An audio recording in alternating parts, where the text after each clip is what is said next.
어, 다음부터는 수요 예배 찬양도 녹화를 좀 한번 해볼까요? 찬양하면서 은혜가 많이 되시죠? 말씀 전하는 것보다 어느 때는 찬양하는 게 그냥 더 은혜가 되는 것 같아요. 그죠? 예, 하여튼, 함께, 예, 예전에 참 많이 불렀던 찬송들인데, 그죠? 우리가 이제 잊고 지냈던 찬송들이 너무 많더라고요. 그런 찬송들을 이렇게 꺼내서 부를 때마다 하나님의 은혜가 더욱더 충만히 임하고 그 가사 한 절 한 절이 정말 우리의 삶 속에서 나에게 던져주는 메시지 같아서 참으로 귀하고 감사하고 이 찬양을 함께 꼭 나누고 싶었습니다.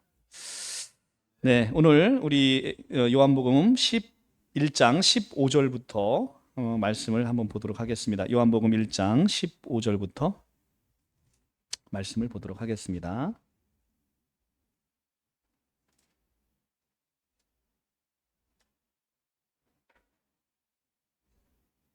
요한복음 1장 15절입니다.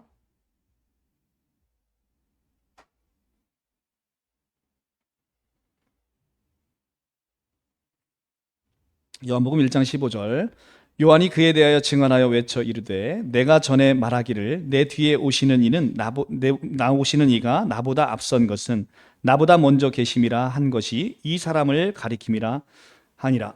우리가 다 그의 충만한 데서 받으니 은혜 위에 은혜로라.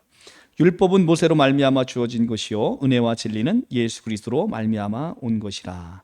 본래 하나님을 본 사람은 없으되 아버지 품속에 있는 독생하신 하나님이 나타내셨느니라. 아멘. 자, 요한이 그에 대하여 증언하여 외쳐 이르되 내가 전에 말하기를 내 뒤에 오시는 이가 나보다 앞선 것은 나보다 먼저 계심이라. 자, 지금 요한복음에서 사도 요한이 가장 강조하고자 하는 게 뭐예요? 이 사도 요한은 예수님의 이종사촌이라고 제가 말씀드렸죠. 이 이종사촌인 이 사도 요한이 한평생을 예수님과 함께 지내면서 느낀 건 뭐냐면 사람이신 이분이 바로 하나님이셨네 라는 것을 비로소 깨닫고 이 요한복음에서 하나님 되신 예수 그리스도를 우리에게 알려주기 위해서 이 요한복음을 썼다는 거예요. 그러니까 지금 요한이 뭐래요? 요한이 내 뒤에 오시는 이 세례 요한이 이야기를 하는데 여기서 요한은 세례 요한입니다. 이 책을 쓴 건 사도 요한이고요. 그래서 사도 요한이 이 책을 세례 요한의 입장에서 이걸 쓰면서 강조하고자 했던 것은 세례 요한보다 먼저 계신 예수님. 근데 시간적으로 보면 예수님보다 8개월 정도 형이잖아요. 6개월인가 8개월인가 하여튼 그 정도 형이잖아요. 세례 요한이. 그런데 세례 요한보다 지금 먼저 계셨다라고 얘기를 하는 거예요. 먼저 계셨다. 심지어는 요한복음 8장에 가면 누구보다 먼저 계셨다? 아브라함보다 먼저 계셨다. 근데 많은 기독교인들이 예수님을 2000년 전에 계신 분으로 착각을 하고 있어요. 2000년 전에 오신 분으로 착각하고 있다는 거죠. 근데 아브라함은 기원 전 2000년 전 사람이란 말이에요. 그러니까 예수님은 그보다 먼저 계셨기 때문에 지금부터 2000년 전이 아니라 적어도 4000년 이전에 계신 분인데, 그런데 오늘 사도 요한은 요한복음 1장에서 뭐라고 얘기하냐면 그분은 태초부터 계신 분이다. 온 우주 만물이 만들어지기 전부터 계신 분이다. 우리 이종사촌 형이. 이렇게 얘기하고 있는 거예요. 그렇죠? 그러니까 사실 놀라운 거예요. 여러분들이 이종사촌 있지요? 생각해 보면서 이분이 태초부터 있었던 분이다 라고 한번 생각해 보세요. 얼마나 이게 기가 막힐 노릇입니까? 그런데 지금 바로 세례 요한보다도 뒤에 태어난 예수님은 세례 요한보다 먼저 계시다 라고 얘기하고 있고, 그 다음에 이 요한복음 8장 56절에 가면 바로 아브라함보다도 먼저 계신 분이 바로 예수 그리스도시다 라고 얘기를 하면서 그분의 신성을 강조해요. 그분의 신성은 바로 이렇게 온 우주가 만들어지기 전부터 계신 바로 그 하나님이셨다라는 걸 이야기를 하고요. 그 다음에 세례 요한은 나보다 먼저 계십니다 라고 하면서 이 세례 요한은 우리가 이제 이 뒷장에 가면 세례 요한은 등불의 역할, 예수님의 오시는 초림 때 오시는 그 등불의 역할을 아주 잘 수행하죠. 그래서 예수님이 그 세례 요한의 길을 따라서 오셔서 세례 요한의 사역을 이어받아서 그대로 회개하라, 천국이 가까이 왔다라고 선포하시죠. 그래서 세례 요한이 놓은 그 길을 따라서 하나님이 오신다. 마찬가지로 이제는 우리가 그 다시 오실 예수님을 길을 닦고 있는 거예요. 성경은 너무나 놀라운 게 성경이 예언과 성취로 이루어진 것을 쭉 모아놓으면 엄청나게 많습니다. 구약 성경부터 쭉 예언, 성취, 예언, 성취, 예언, 성취로 쭉 이루어진 것을 쭉 보면 엄청납니다. 그러니까 그렇게 오래전부터 쓰여있던 성경이, 이 성경은 무려 1600년에 걸쳐서 쓰여졌단 말이에요. 1600년에 걸쳐서 40여 명의 이 저자에 의해서 쓰여졌는데, 이 1600년에 걸쳐 쓰여진 게 앞에 쓰여진 예언을 보면 뒤에서 정확하게 성취가 되어진 것을 정확하게 알 수 있어요. 그러니까 누군가가 이 사람의 예언이 맞도록 이루어지게 쓴 게 아니라 각각 썼는데 모아놓고 나니까 이 사람이 예언한 것이 이 사람이 쓴 책에 보니까 그대로 성취되었다는 것을 명확하게 성경이 보여주고 있어요. 그러니까 성경은 굉장히 놀라운 책이라는 거죠. 그래서 먼저 성경을 보면 하나님의 살아계심을 우리가 반드시 느낄 수 있다. 하나님의 살아계심. 하나님의 살아계심을 느낄 수 있는 가장 중요한 징표는 뭐냐면, 진화론은 도무지 설명되지 않는, 우리는 학교 다닐 때 진화론을 배웠잖아요. 그런데 진화론은 도무지 설명되지 않는 게 있어요. 지구가 우연찮게 이렇게 생겼다고 치자고요. 어쩌다 한번 생겼어요. 어쩌다 한번 딱 생겼는데, 이것의 지속성이 유지되려면 반드시 있어야 되는 게 있어요. 그게 바로 진화가 틀렸다라는 결정적 증거예요. 그게 뭐냐면 질서라는, 질서. 질서는 하나님이 살아계심을 반드시 느끼는 거예요. 질서는 누군가가 부여하지 않으면 우연하게는 생길 수 없는 게 바로 질서예요. 그죠? 질서라는 것은 우연에 의해서는, 진화에 의해서는 절대 생길 수 없는 게 바로 질서라는 겁니다. 그 제가 누누이 얘기했잖아요. 지구가 태양 주위를 계속 도는데 조금만 가까이 돌면 다 타 죽어요. 조금 멀리 돌면 다 얼어 죽어요. 그런데 레일이 달린 것도 아닌데 지구는 정확하게 태양 주위를 1년 365일 정확한 궤도로 지금 진화론에 따르면 45억 년을 그렇게 돌고 있는 거예요. 정확하게 궤도를 따라서. 근데 더 놀라운 건 뭐냐면 태양이 엄청난 속도로 움직인다는 거예요. 태양이 엄청난 속도로 움직이는데 그걸 따라서 정확한 궤도로 돈다는 거죠. 이건 엄청난 거예요. 질서가 아니면 설명되지 않는 거. 그래서 우리가 우주 만물을 보면, 우주 만물의 질서를 보면 아침이 되면 어김없이 저녁이 돼요. 저녁이 되면 어김없이 아침이 돼요. 이 질서는 하나님이 살아계시지 않고는 불가능한 것이다. 이 엄청난 별이 있는데, 우주 공간에 그 별이 하나만 떨어져도 지구는 폭발해서 죽어요. 그런데 그 별이 지구에 떨어지지 않도록 하는 것은 하나님께서 질서로서 잡고 계시는 거예요. 인류를 보존하기 위해서. 그러니까 우리는 늘 이 질서 안에서 하나님의 살아계심을 볼 수 있다. 그래서 우리가 우주 만물 가운데 하나님께서 자신의 신성을 계시해 놨다라고 얘기합니다. 로마서 1장에 가면, 자, 우리 한번 로마서 핀 김에 볼게요. 로마서 신약성경 1장 19절, 20절, 21절이에요. 240쪽입니다. 240쪽, 신약성경 240쪽.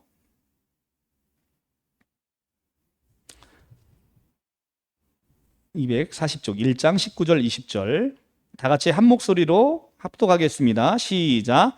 이는 하나님을 알만한 것이 그들 속에 보임이라. 하나님께서 이를 그들에게 보이셨느니라.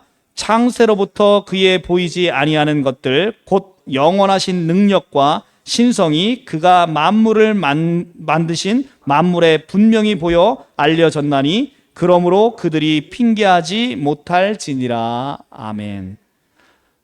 악인들이 그래요. 저는 하나님 계신지 몰라서 못 믿었어요 라고 얘기할 때 지금 사도 바울이 이 성경 구절을 갖다 딱 들이댄다는 거죠. 하나님을 알만한 것을 그들 속에 보여서 하나님을 보이셨대요. 하나님의 영원한 능력과 신성이 그가 만드신 만물 가운데 분명히 보여 알려졌기 때문에 그러므로 그들이 핑계하지 못할지니라. 저 하나님 계신지 몰랐는데요. 아니야, 너는 분명히 알았어.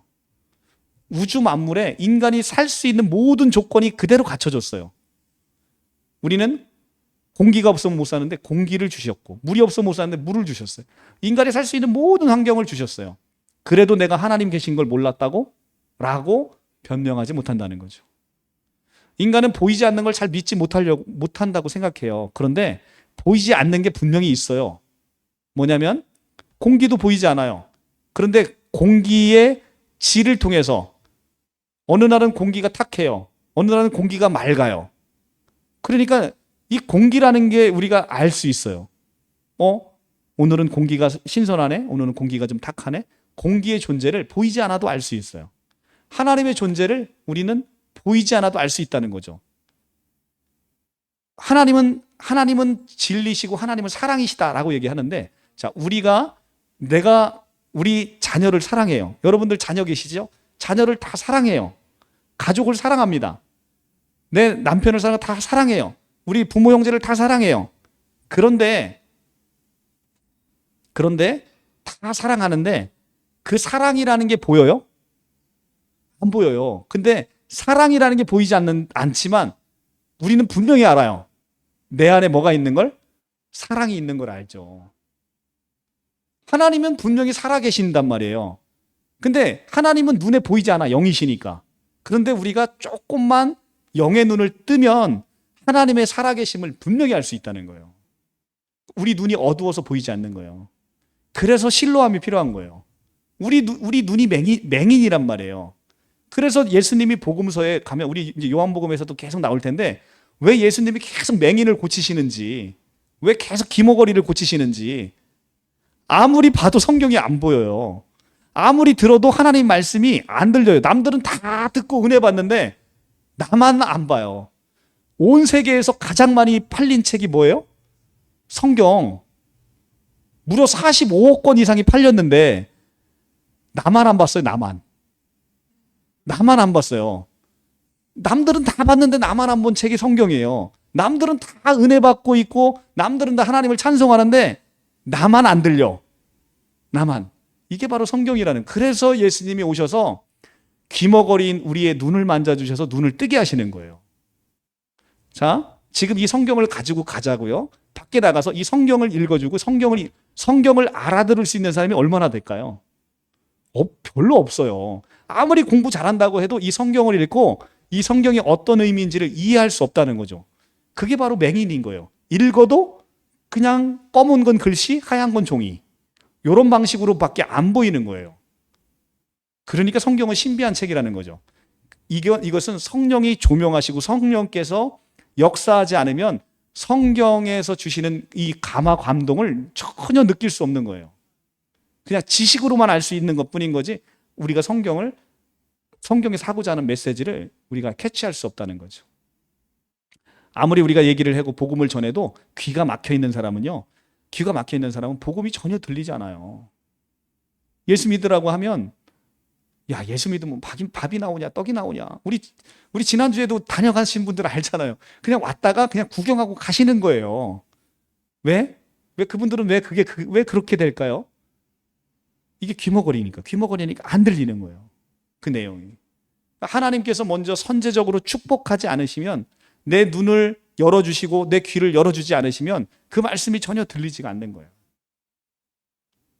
그래서 우리는 하나님의 선제적인 은혜가 먼저 있어야 된다. 그러니까 지금 16절에 뭐라고 하냐면, 우리가 다 그의 충만한 데서 받으니 은혜 위에 은혜로라. 은혜 위에 은혜로라. 예수 그리스도의 이 땅에 오심은 하나님의 은혜 가운데 은혜예요. 하나님은 모든 우주를 창조하시고 모든 만왕의 왕이신데, 그 만왕의 왕이신 그분이 무엇이 부족해서 이 땅 가운데 육신의 몸을 입고 이 땅에 오시겠어요? 그렇죠? 여러분들이 개미를 너무 사랑해서 개미를 구원하고자 여러분들이 개미의 모양으로 개미 세상에 들어간다고 쳐보십시오. 얼마나 이상하겠어요. 내가 개미가 돼서 들어가는데 그런데 하나님이 인간의 세상에 오는 건 피조물이 피조물의 세상에 들어가는데도 뭔가 엄청 어색하잖아요. 그런데 창조주가 피조물의 세계에 들어와요. 이건 보통의 사랑이 아닌 거죠. 그래서 우리가 이제 부모가 자식을 사랑하는 게 세상에서 가장 큰 사랑이라고 하잖아요. 가장 큰 사랑이라고 하는데, 부모가 자식을 사랑하는 그 사랑의 모든 부모의 마음을 온 우주에, 지구상에 다녀간 모든 아비와 어미의 마음을 다 합쳐도 하나님의 은혜와 사랑에는 발바닥에 때도 못 따라간다는 거예요. 그 마음을 다 합쳐도. 그러니까 얼마나 큰 은혜와 사랑인지를 우리는 모르는 거예요. 그렇죠? 우리가 하루하루 살아가는 것, 이게 하루하루 숨 쉬고 살아가는 것이 그냥 우리에게 주어진 하루라고 생각하는 사람들이 많지요. 그러니까 사실은 그렇게 생각하는 사람의 하루는 크게 의미가 없어요. 그죠? 우리 정말로 막 죽기 싫어가지고 발버둥 치는 사람도 있어요. 근데 그리고 또 이건 제가 비유를 잘 드는 우리 이건희 회장님처럼 돈이 무지무지 많아요. 그런데 남들이 살아가는 평균 여명도 살지 못하시고 그냥 가실 때, 그분은 우리가 지금 살고 있는 이 하루를 얼마나 살고 싶겠냐는 거죠. 어제 죽어간 그 사람은 내가 살고 있는 이 오늘 하루를 얼마나 살고 싶어 했는지, 그걸 생각해 보면 오늘 주어진 이 하루는 은혜고 감동이에요, 사실. 날마다 은혜고 날마다 감동인 거죠. 근데 어떤 사람에게는 날마다 은혜고 날마다 감동인데, 어떤 사람에게는 그냥 그저 그런 하루예요. 이 두 사람의 삶의 질은 너무 크지 않겠어요? 그죠? 이 두 사람의 삶의 질은 너무 크잖아요. 그런데 모든 사람에게 사랑과 은혜와 행복은 와 있다는 거예요. 모든 사람에게 와 있어요. 느끼지 못하는 거지. 저는 특별히 하늘을 너무 좋아하는데요. 하늘이 너무 이쁜 날이 있어요. 그리고 요즘은 하늘이 이쁜 날이 좀 가끔 있더라고요. 근데 그 하늘이 이쁜 날에 너무 행복을 느끼는 사람이 있는데, 그 하늘을 쳐다보지 않는 사람이 있고, 쳐다봐도 아무 감흥이 없는 사람이 있어요. 이 두 사람의 삶의 질은 너무 차이가 크다는 거죠. 행복의 조건은 누구에게나 똑같이 와 있어요. 그 하늘이 나에게만 왔어요? 여러분에게도 왔어요? 다 똑같이 온 거예요. 근데 왜 어떤 사람은 그걸 보면서 엄청 행복해 하는데, 어떤 사람은 그걸 보면서 아무 감흥이 없고, 아무 느낌이 없고. 그렇죠? 이 두 사람의 삶의 질은 너무 크게 차이가 나는 거죠. 모든 사람에게, 제가 늘 비유로 들었던 것처럼 모든 사람에게 생명이 와 있어요. 모든 사람에게 생명이 있잖아요. 여러분에게도 생명이 있고 저에게도 생명이 있어요. 그렇죠? 그런데 이 생명은 보이지 않아요. 보이지 않으니까 이것이 나에게 존재하는지, 이게 나에게 가치가 있는지 몰라요. 환산을 해봐야 아는 거예요. 역지사지. 그래서 제가 늘 그 말씀을 드리잖아요. 이건희 회장이 5년 동안 그 19조 8천억을 가지고 5년 동안 들어넣어 있는데, 여러분들의 남은 생명과 바꾸자고 하면 바꿔 안 바꿔? 얼마 남았는데 안 바꾸는 거예요 도대체? 100년이나 남았어요? 100년 안 남았잖아. 근데도 안 바꿔. 왜 안 바꿔? 19조 8천억이나 되는데 안 바꿔. 그리고 여러분들은 얼마를 갖고 사는 거예요? 적어도 19조 8천억은 줘도 안 바꾸니까 그 이상은 갖고 사는 거 아니에요? 얼마나 부자로 내가 사는지 모르잖아요. 살아있다는 자체로 얼마나 큰 부자로 살아가는지 여러분들 느껴보신 적 있냐는 거죠. 근데 생명의 가치를 못 느끼면 그냥 스스로 목숨을 끊는 사람도 있어요. 남들은 19조 8천억을 줘도 안 바꾸는데, 그냥 생명을 끊어버리는 사람이 있어요. 무슨 차이가 있는 거죠? 이 두 사람 사이에? 가치의 존재를 모르는 거예요. 근데 이것이 내가 뭘 열심히 하면 그냥 하나님이 주시겠다는 거예요? 아니면 이미 나에게 주신 거예요? 이미 나에게 주신 거잖아요. 이미 나에게 주신 거죠. 아니, 우리 가족이 있어요. 우리 가족을 누군가가 팔아먹으래. 내가 100조 줄 테니까 팔아먹으래. 여러분들 우리 가족을, 여러분들 자녀를 팔아먹겠어요? 100조 주면? 근데 그 100조가 늘 내 옆에 있어. 근데 그거에 대한 가치를 못 느끼는 거예요. 가치를. 아이고, 이놈의 새끼 그냥 맨날 그냥 못된 것만 그냥 보이는 거, 그 가치가 보이지 않는 거, 가치가. 근데 그 가치를 어떻게 보냐면 우리에게 주신 보이지 않는 영의 세계는 하나님이 주시는 그 영으로 보는 거예요. 우리가 그 영의 눈이 튀어서 실로암으로 우리 눈이 씻겨서 우리가 비로소 하나님을 바라볼 수 있고 사랑을 바라볼 수 있고 이 우주의 만물의 질서를 바라볼 수 있는 거예요. 영안이 열리지 않으면 백날 봐도 안 보이는 거예요. 그냥 까막눈이 까막눈.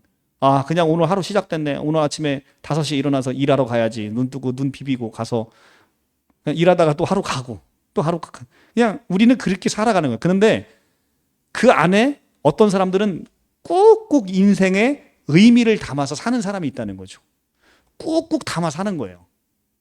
그냥 어떤 사람은 밥 먹는 게 내가 배고프니까 꼬르륵 소리 나니까 소화작용의 일환으로서 그냥 먹고 배설하는 거예요. 그러면 그게 무슨 의미가 있어요? 그런데 어떤 사람은 이 식사 시간이 사랑하는 사람들과 나누는 아주 소중한 교통의 시간이에요. 그래서 밥 먹는 거예요. 야, 그래서 누구 만나면 야, 우리 언제 한번 밥 한번 먹자 이렇게 얘기하잖아요. 배고프니까 밥 먹자는 얘기예요? 그게 아니잖아요. 내가 너를 만나서 내가 너를 느끼고 싶고 내가 너를 사랑하고 싶고 내가 너를 알고 싶은 거예요. 그게 바로 인간 아니겠어요? 이런 의미를, 인생의 의미를 하나하나 담아갖고 살아가는 것. 이게 바로 하나님이 우리에게 모든 환경으로 조성해서 우리에게 주신 바로 은혜다. 은혜 위에 은혜로라. 예수 그리스도가 이 땅에 오셨어요. 그런데 예수 그리스도는 모든 사람을 위해서 이 땅에 오셨는데 어떤 사람에게는 그냥 2000년 전에 다녀간 사람이야.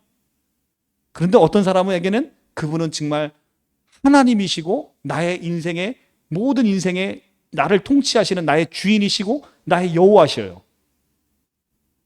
그분은 진짜로 그걸 위해서 이 땅에 오셨는데 어떤 사람에게는 그 여호와를 내게는 정말 참 주인으로 섬기고 어떤 사람은 아무 의미 없는 사람으로 섬긴다는 거죠. 그냥 무시하고 만다는 거죠. 두 사람의 삶의 진로는 완전 하늘과 끝이. 우리 육신의 장막이 끝날 때 예수 그리스도의 보혈이 발라진 자는 영생으로, 예수 그리스도의 보혈이 발라지지 않은 사람은 영벌로 그냥 나눠지게 되는 거죠. 모든 사람은 한 번 죽는 건 사람에게 정하여진 것이요 그 후에는 심판이 있다고 얘기를 해요. 그런데 도대체 무슨 똥배짱으로 나는 내가 죽어본 사람이 아무도 없는데 나는 심판이 없다고 나는 확언하는 사람이 어디 있냔 말이에요. 그런 무모한 단정을 짓는 사람이 어디 있냐고요. 성경은 뭐라고 얘기해요? 모든 사람은 죽고 그 후에는 심판이 있다 라고 얘기를 합니다. 그리고 성경에 있는 모든 말씀은요 다 이루어졌어요. 딱 하나 빼고 내가 다시 오겠다 라는 거 빼고는 다 이루어졌어요. 만약에 성경에 있는 말씀이 거짓이라고 얘기를 하면 성경은 세계에서 가장 몹쓸 책이에요. 세계에서 가장 많이 팔리고 가장 많이 읽혀야 되는 책이 아니라 세상에서 모든 책을 수거해서 불에 태워야 되는 책이에요. 왜냐하면 성경은 뭐라고 얘기하냐면 2000년 전에 다녀가신 예수님이 온 우주를 만든 창조주래요. 그리고 그분이 죽었다 살아났대요. 인간의 이성으로 믿겨져요? 동정녀 마리아에서 탄생했대요. 남녀의 이런 교배가 없이 동정녀에 탄생했대요. 죽었다가 살아났대요. 이게 믿겨져요? 그러니까 이건 세계에서 이게 거짓이면 세계에서 가장 먼저 불태워져야 될 책이 바로 성경이다. 그런데 성경을 전혀 모르는 네이버에서도 세계 4대 성인 검색하면 누가 나온다고? 예수님이 나와요. 예수님, 석가모니, 공자, 마호메트. 세계 4대 성인으로 예수님이 나와요. 왜 세계 4대 사기꾼으로 안 나오고 왜 세계 4대 성인으로 나올까? 세계 4대 사기꾼으로 나와야 되잖아. 나는 이걸 믿지 않는다면. 그렇죠? 믿지 않는다면 이보다 더 사기친 사람이 있을까요? 그런데 어쨌든 예수님을 세계 4대 성인의 반열에 올려놓은 그 네이버의 작성자는 성경을 안 본 사람이에요. 성경을 보면 예수님을 4대 성인으로 쓸 수가 없어요. 왜냐하면 그분은 4대 성인의 반열에 있을 수 있는 분이 아니거든. 하나님이시거나 아니면 사기꾼이거나. 둘 중에 하나예요. 하나님이거나 사기꾼이거나. 그러니까 우리는 이 선택에 내몰린다는 거예요. 제가 지난주에 설교했잖아요. 예수님이 다시 오실 때 우리는 좋든 안 좋든 양과 염소로 나눠진다니까. 빛이 오면 빛과 어둠이 나눠지는 거예요. 그건 내가 원해서 나눠지는 게 아니라 나눠지게 되는 거예요. 근데 예수님이 2000년 전에 이 땅에 딱 오셨어요. 와서 믿는 자와 믿지 않는 자는 양쪽으로 나뉘게 된다니까. 그러니까 나는 원든 원치 않든 중간색은 없어요. 이분을 정말 성경에서 얘기하는 대로 하나님이고 창조주로 고백하든지 아니면 세기의 사기꾼으로 이 성경을 매도하든지 딱 두 가지밖에는 있을 수 없다. 이도 아니고 저도 아닌 것은 없어요. 그러니까 사람들은 성경을 볼 수밖에 없는 거예요. 성경을 봐야 되는 거예요. 그 안에는 뭐라고 얘기하냐면 그 안에는 진리가 있기 때문에 우리가 살아가는 아까도 얘기했지만 온 우주의 창조 질서 안에는 질서가 있다고. 그 질서가 어떻게 시작이 됐고 그 질서라는 건 도대체 무엇인지 우리는 그걸 알기 위해서는 성경을 알아야 된다는 거죠. 근데 하나님이 영이시니까 보이지가 않아. 보이지가 않으니까 인간이 뭐라고 얘기하냐면 하나님 보여줘. 내가 믿을게. 우리 이제 전도하러 가면 그런 얘기 많이 하죠. 그죠? 특별히 이제 막 자기 힘으로 막 사시는 분들, 입도 거르신 분들 있잖아요. 야, 하나님 보여줘봐. 내가 믿을게. 인간이 여태까지 다녀간 인간들이 얼마나 많은 그 소리를 했겠어요. 하나님이 듣고서 귀가 따가웠을 거예요. 그래서 하나님이 진짜 시간을 침투해서 말씀이 육신이 되어 이 땅 가운데 오셨다니까? 그랬더니 야, 하나님 보여주면 믿을게. 근데 보여줬어. 그랬더니 어떻게 인간이 믿었어요? 아니면 십자가에 달려 죽게 만들었어요? 그렇죠. 내가 하나님 보여주면 믿을게 했는데 진짜 보여줬어. 근데 그 예수님을 십자가에 달려 죽게 만들었어요. 나쁜 놈들이죠. 보여줬는데. 그리고서 그럼 이럴 수 있잖아. 아니 하나님으로 오셨으면 하나님의 능력을 행했어야 내가 믿지. 이렇게 얘기하는 사람도 있을 거예요. 그죠? 근데 성경을 보면 예수님이 하나님의 능력을 행하지 않으셨어요? 엄청나게 많이 행하셨죠. 첫째는 죄사함을 선포하셨죠. 하나님만 할 수 있는 죄사함을 선포하셨지. 그 다음에 맹인과 귀머거리를 다 고치셨죠. 그 다음에 보리떡 5개와 물고기 2마리로 5,000명을 먹이시고도 12바구니나 남기는 놀라운 기적을 행하셨잖아요. 그리고 죽은 나사로를 살리셨어요. 그렇죠? 회당장 야이로의 딸을 살렸어요. 죽은 자를 살리시는 이 기적이 하나님 외에는 누가 할 수 있어요? 엄청난 기적을 행했는데 그 기적을 본 사람들이 예수님은 십자가에 달려 죽게 만들었다는 거예요. 하나님 보여주면 내가 믿을게 라고 했는데 근데 오늘 성경이 뭐라고 얘기하냐면 이렇게 얘기해요. 18절 본래 하나님을 본 사람이 없으되 아버지의 품속에 있는 독생하신 하나님이 나타내셨느니라. 자, 여러분 성경을 이렇게 읽으셔야 돼요. 본래 하나님을 본 사람이 없으되 아버지 품속에서 독생하신 예수 그리스도인 하나님이 바로 성부 하나님을 나타내셨느니라. 이렇게 읽으셔야 되는 거예요. 다시 본래 하나님을 본 사람이 없으되 아버지 품속에서 독생하신 예수 그리스도가 그분은 하나님인데 그분이 바로 성부 하나님, 아버지 하나님을 나타내셨다라고 읽어야 되는 거예요. 왜 이 예수님을 독생하신 하나님이라고 얘기해요? 하나님이니까. 그분은 하나님이니까 지금 뭐라고 얘기해요? 독생하신 하나님이. 말씀이 육신이 되어 우리 가운데 오신 분을 우리는 뭐라고 얘기해요? 독생자 예수 그리스도라고 얘기하잖아요. 자, 14절 볼게요. 14절. 말씀이 육신이 되어 우리 가운데 거하심에 우리가 그의 영광을 보니 아버지의 독생자의 영광이요 은혜와 진리가 충만하더라. 그러니까 말씀이 육신이 되어 우리 가운데 오신 분은 아버지의 독생자예요. 우리는 그분을 누구라고 불러요? 예수 그리스도라고 불러요. 그러니까 지금 독생하신 하나님은 누구를 얘기하는 거예요? 예수 그리스도를 얘기하는 거죠. 그러니까 요한복음은 계속해서 예수님을 누구라고 얘기해요? 하나님이라고 얘기하잖아요. 하나님이라고 얘기하잖아요. 근데 하나님이라고 안 배우신 분들이 여기 계속 많이 앉아 계시잖아. 그치? 신천지는 하나님이 아니라고 얘기하잖아. 근데 성경은 계속 뭐라고 얘기해? 예수님은 하나님이라고 얘기하잖아요. 근데 예수님을 하나님으로 고백하는 게 왜 중요하냐면 하나님만이 창조주기 때문에 그래요. 창조주가 아닌 모든 것은 피조물이잖아요.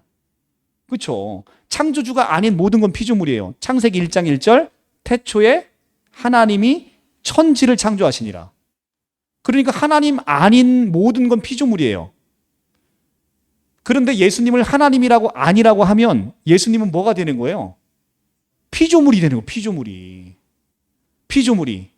근데 하나님을 피조물로 고백하는 것처럼 이 패역한 게 없는 거예요. 맞잖아요. 내가 우리 아버지를 아버지라고 부르지 않고 옆집 아저씨라고 부르는 거예요.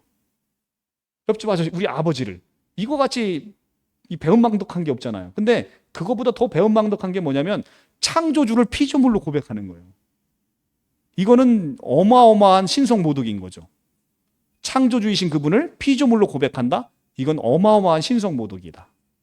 그래서 예수 그리스도가 하나님 되신 걸 아는 게 정말 중요한데 모든 이단들, 사이비, 신천지 모든 이단들은 예수 그리스도의 하나님 되시고 창조주 되신 걸 부정한다.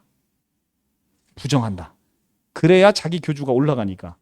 그런데 성경은 뭐라고 얘기해요? 오늘 다시 한번 보겠지만 독생하신 하나님이라고 예수 그리스도를 이야기한다는 거예요. 그리고 오늘 마지막 17절 율법은 모세로 말미암아 주어진 것이요 은혜와 진리는 예수 그리스도로 말미암아 온 것이다. 여러분 주어진 것과 온 것의 차이를 아세요? 다시 한번 율법은 모세로 말미암아 주어졌대요. 그런데 은혜와 진리는 예수 그리스도로 말미암아 왔대요. 이 차이가 뭔지 알아요? 율법은 원래 모세 거예요? 아닌 거예요? 아닌 거예요. 그러니까 모세를 통해서 주어진 거예요. 하나님이 모세를 통해서 준 거예요. 그런데 은혜와 진리는 예수 그리스도로 말미암아 왔대요. 이게 누구 거예요? 은혜와 진리는 바로 예수님 거예요. 예수 그리스도로 말미암아 직접 왔음을 이야기하는 거고 율법은 하나님이 모세를 통해서 주어졌다는 거죠. 그것이 주어진 것과 온 것의 차이예요. 은혜와 진리는 누구 거냐면 바로 예수 그리스도, 하나님이신 예수 그리스도 거예요. 그분이 오심으로 은혜와 진리를 가지고 오신 거예요. 그러니까 그분이 이 땅 가운데 오실 때 뭘 갖고 왔냐면 은혜와 진리를 가지고 오셨어요. 하늘 왕국을 가지고 오셨어요. 그래서 우리는 천국에서 살 수 있는 거예요. 그분이 가지고 오셨으니까. 그러니까 말씀이 육신이 되어 우리 가운데 오셨는데 그분이 육체의 제한성을 갖고 왔어요. 육체의 제한성을 갖고 왔는데 그분이 다니실 때마다 뭐가 움직이는 거예요? 은혜가 움직이고 진리가 움직이고 하나님의 나라가 움직이는 거예요. 그분이 가시는 곳마다 은혜가 넘치는 거예요. 그분이 가시면. 그분이 갈릴리에 있다가 예루살렘으로 가요. 갈릴리에서 사역을 하시다가 예루살렘으로 가요. 그러면 그 예루살렘에 하나님의 은혜와 진리가 함께 가는 거죠. 근데 그 역할을 지금 누가 한다는 거죠? 여러분들이 한다는 거예요. 이제 여러분은 하나님이신 그분이 은혜와 진리로 충만히 여러분들에게 주셔서 여러분들이 가는 곳마다 뭐가 가는 거예요? 하나님의 은혜와 진리가 함께 가는 거예요. 이게 여러분들의 놀라운 축복인 거죠. 하나님의 자녀가 된 여러분들의 놀라운 축복이 그거예요. 여러분들이 축복하는 자를 하나님이 축복하신대요. 여러분을 저주하는 자를 하나님이 저주하신대요. 이건 성경이 하나님의 약속이에요. 약속. 아브라함에게만 주신 약속이 아니라 하나님이 여러분과 하는 약속이라고. 여러분을 축복하는 자를 하나님이 축복하시고 또 여러분이 축복하는 자를 하나님이 축복하시겠다. 여러분을 저주하는 자는 하나님이 반드시 내가 걔를 저주하겠다. 이게 하나님의 자녀된 특권이에요. 얼마나 위대한 특권입니까? 그런데 왜 여러분들은 그걸 못 느껴요? 왜냐하면 믿음이 없으니까. 믿음의 눈으로 보는 건데 믿음이 없으니까 하나님은 분명히 약속을 했어요. 여러분에게 내가 너를 축복하는 자를 내가 축복하겠다. 내가 반드시 너를 축복하겠다. 약속을 했어요. 근데 내가 기쁨이 없어. 왜? 안 믿어지니까. 왜 하나님이 내가 한 게 뭐가 있다고 나한테 그런 축복을 해? 에이, 설마 나 아무것도 한 게 없는데? 아무것도 한 게 없는 너에게 축복을 주니까 그래서 은혜라고 하는 거예요. 은혜. 내가 뭘 해서 받으면 그건 은혜가 아니고 삭시잖아. 삭. 일하고 받는 건 내가 월급 받는 거지. 그게 은혜 받는 게 아니잖아요. 그런데 아무것도 한 게 없는 여러분을 반드시 내가 너를 축복하리라 약속하셨다는 거죠. 그래서 오신 게 말씀이 육신이 되어 우리 가운데 오신 것이 바로 그것이다. 그래서 은혜와 진리는 예수 그리스도로 말미암아 우리에게 오게 된 거예요. 그분이 우리에게 오심으로. 그분의 영이, 그리스도의 영이 우리에게 오셨잖아요. 그분의 영이 우리에게 오셨기 때문에 이제 그분의 영으로 말미암아 은혜와 진리가 누구에게 와 있는 거예요? 우리에게 와 있는 거죠. 우리에게 와 있어요.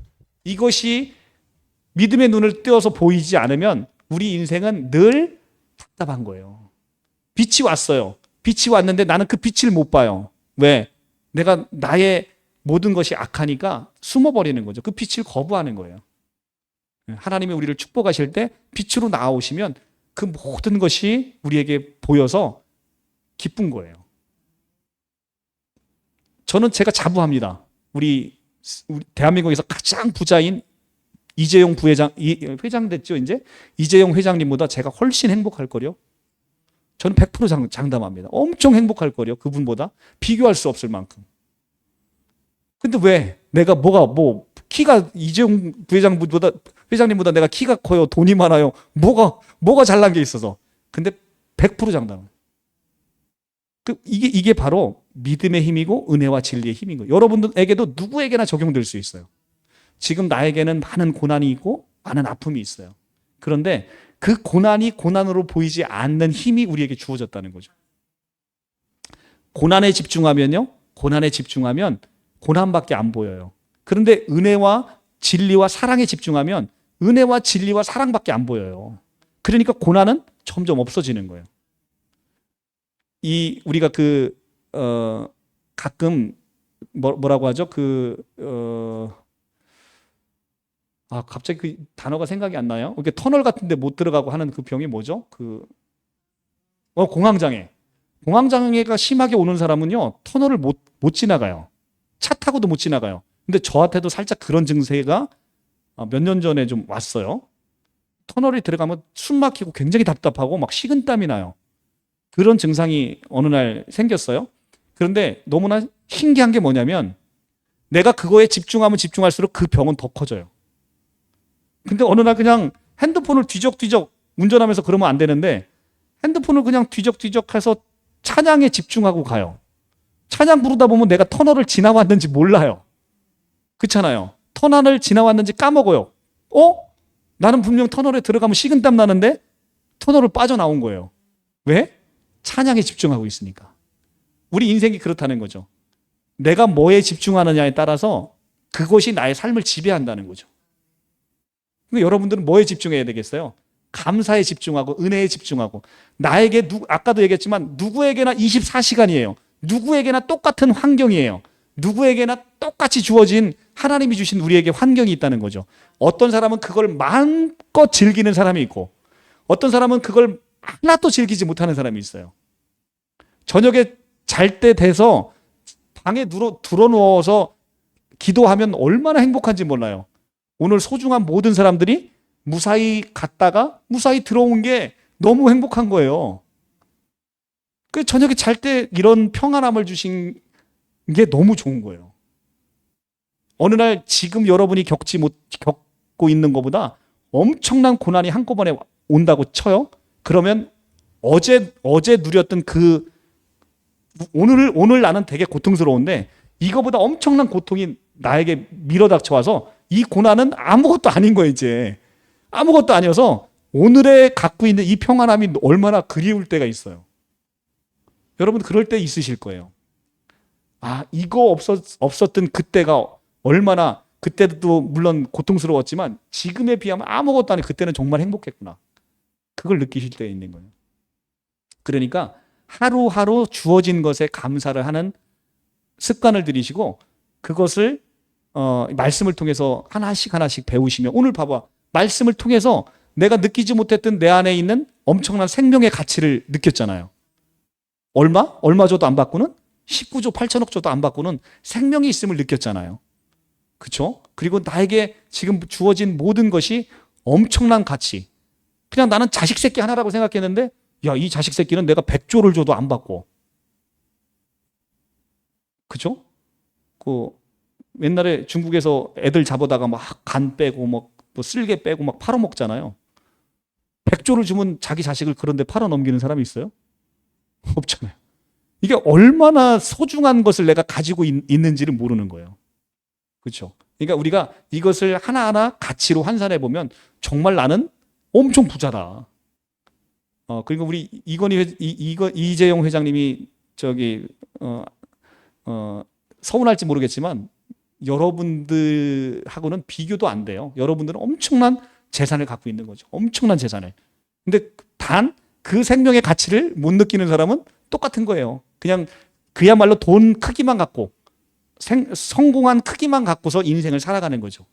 정말 나에게 소중한 것의 가치를 느끼지 못하는 사람은 그냥 객관적 가치만 비교하다가 늘 나는 인생의 루저로 살다가 끝나는 거예요. 불쌍한 인생 아니겠어요? 인생을 그렇게 살아가면 누구보다 불쌍한 거죠. 그래서 우리 사랑하는 성도님들은 오늘 찬송 너무 멋있게 했잖아요. 그죠? 내가 반드시 너를 축복하리라. 얼마나 아름다워요. 반드시 내가 너를 축복하리라. 그리고 또 실로암도 신나게 찬양하셨고, 그리고 또 요한의 아들 시모나 우리에게 물어보는 이 아름다운 이 찬양의 멜로디를 통해서 우리의 삶을 되돌아보고 우리의 모든 것들을 되돌아보는 이런 시간을 가졌잖아요. 이게 바로 하나님이 주시는 말씀의 놀라운 힘이라는 것이죠.